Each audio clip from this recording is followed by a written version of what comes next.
prison in the United States is holding an angry prisoner. 10 years of prison life. He was very angry. 10 years ago, he and his brother robbed a huge sum of money, but just returned home. A group of people broke into the house, not only robbed all the cash, but also in front of his brother brutally killed. Today is the day he was released from prison. Johnson rage out of prison. Cannot wait to start revenge. He found the sports car prepared by the trustees, took a look at the information of his enemies, fished out a revolver from under the seat, and went straight to his enemies with a kick of the gas. He walked into a company, straight to find the photo of the man with glasses, did not hesitate a shot, killing the first enemy. Johnson went into a detective agency, found the hired private detective, got the other enemies of the information. He returned to the car and kept looking through the photos to determine the next revenge object. At the same time, a killer received a mysterious phone call, hired him to kill a person as fast as possible. The target is none other than Johnson. It seems that Johnson's revenge action has already made other enemies aware of it. The assassin immediately starts to prepare, taking out fake IDs, putting fake license plates on his sports car, and taking out all kinds of weapons to fill his suitcase. He took out fake IDs, put fake license plates on his sports car, and filled his case with all kinds of weapons. As expected, Johnson soon appeared in his car, and the old man in front of him was Johnson's target this time. The old man looks old and frail but is actually a total pervert, specializing in abducting girls and drugging them in the water. Each time also used the camera to capture the crime process. However, at that moment, Johnson kicked open the door of the room. The old man was shocked to see Johnson. He tried to pick up the scissors to resist, but was shot through the palm of his hand. The old man hurriedly and bitterly pleaded, "But this revenge must be repaid."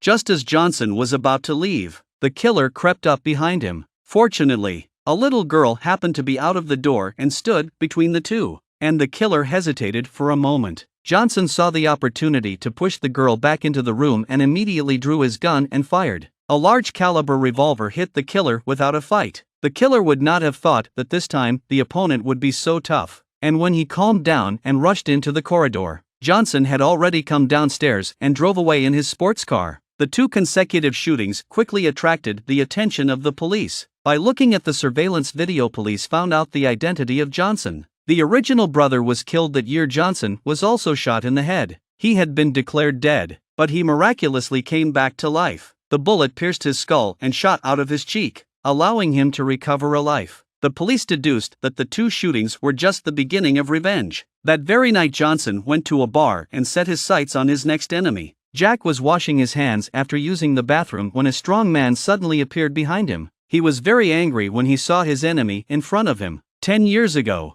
it was Jack who brutally killed his brother in front of him. The moment Jack saw Johnson, he was ready to realize that only one person could leave alive tonight. The two men began to fight for their lives, but in just the first round, Jack had fallen to the bottom. Johnson did not give his opponent any chance. Dying, Jack asked Johnson to let his family go and told Johnson that he was just getting paid to do his job. The mastermind behind it was someone else. After saying that, he slowly closed his eyes. After taking care of Jack, Johnson drove onto the road and continued to hunt down the rest of his enemies. But on the next day, the news of Jack came over the radio. It turned out that Jack had just passed out and was being resuscitated at the hospital. Johnson immediately turned around and went straight to the hospital. On the other hand, the sheriff also received the news that Jack was not dead. He expected Johnson would definitely come back for revenge, so he came to the hospital early to keep watch. And the killer who had been chasing Johnson received information and locked the location of the hospital. Johnson arrived at the hospital, through the guide sign to find the operating room. See, Jack really did not die. Johnson directly pushed open the door, pulled out a pistol to shot.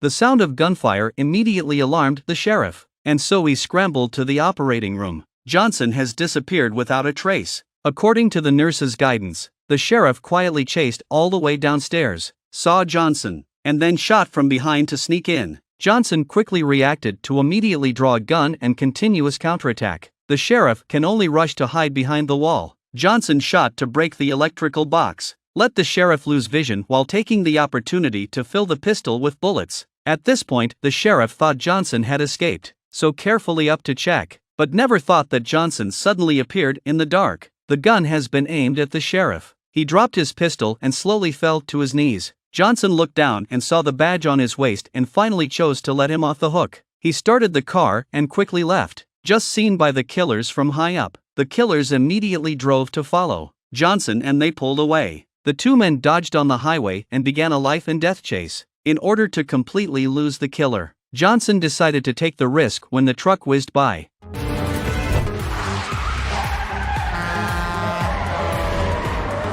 Johnson had raised his gun to aim at the killer, but he did not want to just kill, so he blew out the tires. The killer seized the opportunity to shoot, hit Johnson's neck. Wounded Johnson could only drive away in a hurry. He rushed back to his mother's home. After treating his wounds, Johnson looked at his brother's ashes, the flames of revenge burning again. 10 years ago, because of a betrayal, he witnessed his brother was brutally murdered. He was also imprisoned. 10 years later, he just completed his sentence. Just a few days, he has killed 3 enemies. Johnson watched his brother's ashes once again on the road to find the last enemy. He drove to a sermon, and the moment he walked into the tent, the pastor's expression froze instantly. Although he was only responsible for tipping off others 10 years ago, his heart has been tortured by the tragic death of Johnson's brother, so he chose to change himself and became a priest. He hoped that in this way, he could get God's forgiveness. He had expected Johnson to come to revenge, and had been ready to die. He prayed for Johnson's forgiveness, hoping to use his own death to get Johnson out of the bitterness of hatred.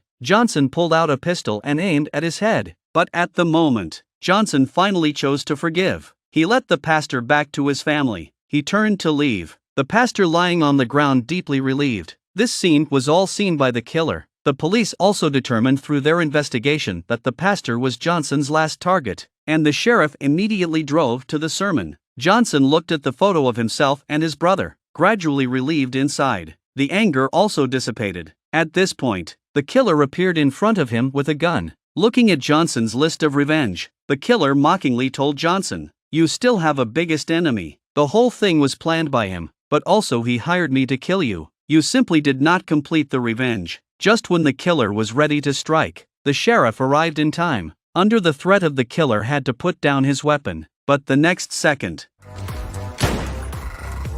it turns out that the sheriff is the mastermind of the betrayal. 10 years ago he thought he had done everything well, but did not expect Johnson not only did not die, but in 10 years later began to revenge. So he secretly hired a killer to kill Johnson. But the killer has failed many times. In order to cover up the crime, he had to choose to do it himself. C. Johnson did not move. They left the scene together. The sheriff finally got rid of the big problem in mind, in the riverside playing the phone, but never thought Johnson gave him a shot from behind.